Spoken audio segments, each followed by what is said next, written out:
Good morning, good afternoon, good evening, no matter what time you're watching this. It's good to see you, and thanks for stopping by the channel. Today we are talking about Kylo Ren. I want to be free of this pain. The redemption of Kylo Ren has always been one of the most heavily debated fan theories surrounding the character since the beginning of the sequel trilogy with The Force Awakens, and with the debate finally concluding in The Rise of Skywalker that inflicted Kylo's redemption on everyone, with varying degrees of success. The general consensus from many people who wanted Kylo to be redeemed and also didn't want Kylo to be redeemed was...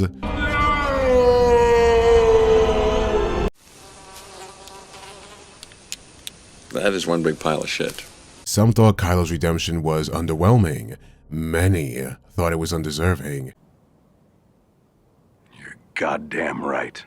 And personally, looking back at the trilogy from The Force Awakens to The Last Jedi and The Rise of Skywalker while keeping Duel of the Fates in mind, Lucasfilm really needs a new story group. You can stay, Leland. We cool. Many people don't realize that the question of if Kylo Ren was going to be redeemed or not was already answered all the way back in The Force Awakens. So I think to understand why it doesn't work in The Rise of Skywalker and why it wasn't really a surprise that he denied redemption in The Last Jedi, we have to go back. We have to go back To The Force Awakens. So take a seat and let's start today's video of Star Wars When Redemption Goes Wrong. The thing that JJ said to me when we first met, first meeting the first time, was that I imagine a journey of a character where it's almost the opposite, just isolating the original trilogy. That the journey of someone who, the opposite of Vader, where Vader starts the most confident, the most experienced, and over the course of 3 films, is chipped away till he's his most vulnerable. And he had the idea of starting someone at that place and doing almost the exact opposite. Someone who almost starts the most vulnerable and the most susceptible and kind of gradually becomes more and more hardened with experience he's had, gets deeper and deeper into the dark side. Kylo Ren in The Force Awakens is a much different character than he is in the rest of the trilogy, while The Last Jedi sees him become more of a nihilistic character, and The Rise of Skywalker has him become Link from The Legend of Zelda.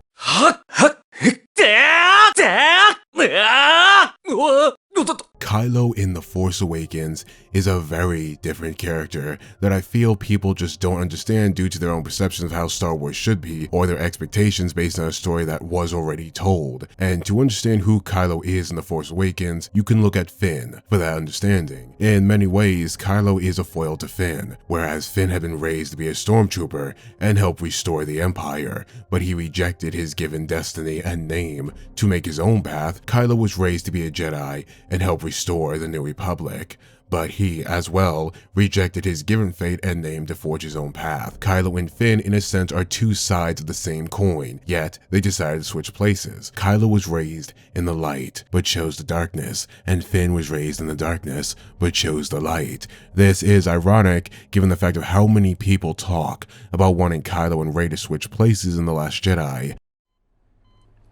Why? Not realizing that this concept of character switching alignments had already been done and was the foundation of Finn and Kylo's character arcs in The Force Awakens. The entire point of Kylo as a character, as cited by Adam Driver in the interview at the beginning of this video, was that Kylo was a reverse Vader. Vader had been conflicted about the light and the dark. Spurred on by his compassion for his son, the son would go to the father, wanting him to come with him to return to the light, and eventually the fallen Jedi would make his return to the light because of the love he had for his son. Kylo's arc in The Force Awakens plays on our knowledge of Star Wars, plays on the fact that we expect him to be redeemed because he's a Skywalker, because he's the son of Han and Leia, because we think that when a character is offered redemption by their family, by someone they love, they will accept it.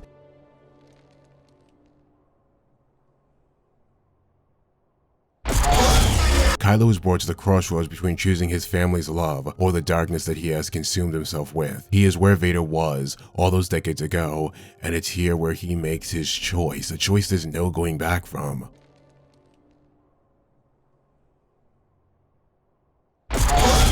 It's in this moment Kylo does something Vader would never do. He kills his family and rejects redemption. This isn't the same as Anakin in Revenge of the Sith.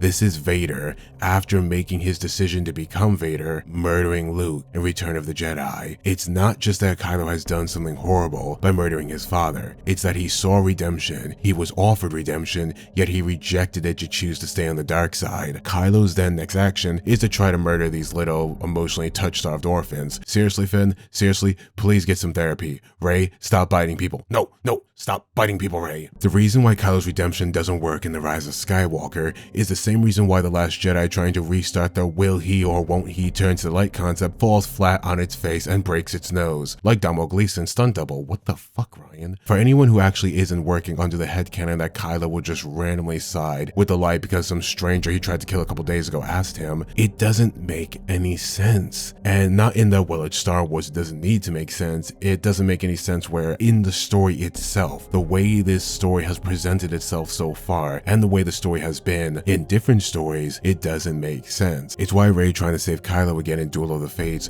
just doesn't work. Kylo is offered the most selfless concept of redemption, that of his father's love. And in return, he rejects this love by killing him and going further into the dark side. Kylo, like Finn, made a choice that there was no walking back from after he made it, so to think some random stranger would cause him to change everything about himself, all because of a headcanon that Kylo has a lust for her that is stronger than his father, the father that loved him, the father that would do anything for him, the father that was basically on some Hamilton shit in The Force Awakens. It's quiet uptown, it's quiet uptown, it's quiet uptown, it's quiet. If Kylo isn't going to return to the light for his own father, his father that raised him, his father that he loved, he's not going to do it for a random stranger he tried to kill literally a day ago. Yet many people still demanded this vocally, that Kylo be redeemed. Ryan played into this demand with The Last Jedi, but ultimately it was a waste of time since anyone with any common sense knew the answer. Kylo, like before, rejected redemption, only this time he became the leader of the First Order. Nazi! Yet still, after two different stories that had little to nothing in common with each other beyond the fact that Kylo rejected redemption twice, and still people didn't get it. When we get into episode 9 and folks are still demanding that Kylo be redeemed due to expectations and perceptions on the character that just don't fit with the story that we've seen so far, there was only two options. Commit to the original plan of Kylo being Reverse Vader, as Adam said was JJ's original plan for Kylo, and even Colin Trevorrow, who went his own way with the story, was on board with, or they would have to bring back an old villain / create a random new villain to have an even bigger bad for Kylo, since he had literally killed Snoke and dominated Hux. And well, that's what The Rise of Skywalker basically did. Yet, here's the catch-22 that many people who wanted Kylo Ren to be redeemed don't realize, because Kylo is being redeemed at the 11th hour of the trilogy, at the 11th hour of the film, after rejecting redemption multiple times and killing his father, and spending the entire trilogy trying to murder all of the heroes. It is basically impossible to keep him alive. We're at the point for Kylo to live after everything he's done, something George Lucas, the man who actually had to make it clear Vader was only redeemed in the eyes of his son and had to die. He couldn't do that with Vader given the circumstances. Every evil deed Kylo Ren did would have had to have been forgotten and forgiven by everyone. Kylo had to imagine Han Solo forgiving himself that had already been heavily criticized. And you can replace Han Solo with Anakin Skywalker if you want, but that doesn't erase the fact that Kylo already knew who Anakin was and rejected him. And when faced with the love of someone who raised him, someone he did know, someone he loved, Kylo rejected redemption and killed him. It would be rewarding a villain for the sake of a fandom demand that had never even fit with his story in the first film. And the sad truth is, some people didn't care if it would have been pandering fan service. In fact, they wanted pandering fan service, and much of their hatred for The Rise of Skywalker was built on the fact that they didn't get said pandering fan service. This is the problem with redeeming Kylo Ren in The Rise of Skywalker when his story didn't fit that. This is the problem with The Last Jedi playing the will he or won't he be redeemed, even though The Force Awakens had already explicitly answered that for us, and The Last Jedi came to the answer everyone knew. This is why Jedi Paxis being the Reddit user who leaked the entire story of The Rise of Skywalker months in advance, said the original ending where Finn and Rey ended up together had to be changed, hence why the storyboards of Finn and his original arc in the film had to be thrown out.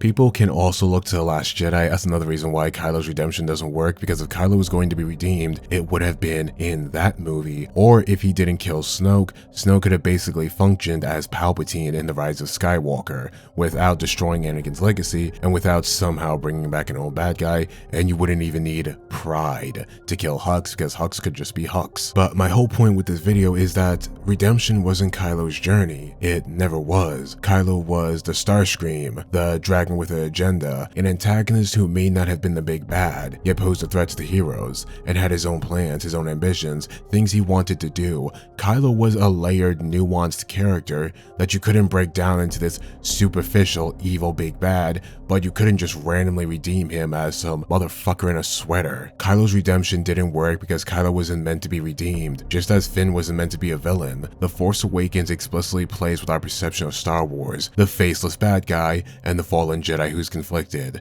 The faceless bad guy turns out to be a hero with a strong moral compass and chooses the light over darkness, while the fallen Jedi who's conflicted rejects light and embraces the darkness. The redemption of Kylo didn't work in The Rise of Skywalker because the entire point of his arc in The Force Awakens, the entire point of his character, was that he rejected redemption because he made a choice, because he was the reverse Vader of the trilogy. And I'm not saying redemption is a bad thing, not at all, but not every story needs a redemption arc. Not every story should have a redemption arc, especially one that did it just in the trilogy before. The original trilogy was not a play on the trilogy, but it did commit to one vision and it stuck to that vision. That's why the ending landed. Love or hate the prequel trilogy, it was a planned trilogy, and even if the story evolved like all stories do, it stuck to one vision. The problem with the sequel trilogy is that it's not one vision. It's not even the vision from 2 out of the 3 directors who didn't get fired. It's 2 different visions from 2 different directors who have wildly different approaches to the story. And then we have Disney Lucasfilm. And I'm gonna be honest with you guys, there are not enough death sticks on Coruscant that will help me understand those nonsensical hypocrites. Looking back on where Kylo's story started, it's pretty clear where he ended wasn't where J.J. Abrams wanted. And it's not even what Colin Trevorrow wanted, and since Ryan didn't do the beginning and wasn't doing the ending, it's pretty clear all he cared about was his middle chapter and both sides be damned. It's entirely what certain fans demanded of the story, and Lucasfilm caved into them, and I hope going forward this doesn't happen again. But hey, when it comes to the debate on if Kylo Ren is going to be redeemed and live, at least I'm free from that pain. Well, my friends, it looks like our time is at an end. I hope you enjoyed today's video, and if you did, how about you smash that like button, and if you want to see more videos from me, be sure to subscribe to the channel because I upload multiple times a week. Be safe, be healthy, and may the Force be with you.